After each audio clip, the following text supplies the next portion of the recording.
মাগরিবের পরে কারো সঙ্গে কথা না বলে এই দোয়াটি 7 বার পরে আল্লাহ তাআলার কাছে যা চাইবেন আল্লাহ আপনাকে তাই দান করবে।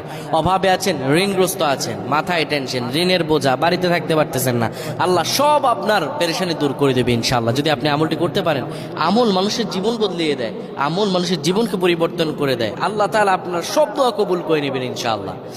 মাগরিব নামাজের পরে কিবলামুখী হয়ে থাকবেন, কারো সঙ্গে কথা বলবেন না, কারো সঙ্গে কথা না বলে কিবলামুখী হয়ে আপনি পড়বেন আল্লাহুম্মা আজিরনা মিনান নার, আল্লাহুম্মা আজিরনা মিনান নার, আল্লাহুম্মা আজিরনা মিনান নার।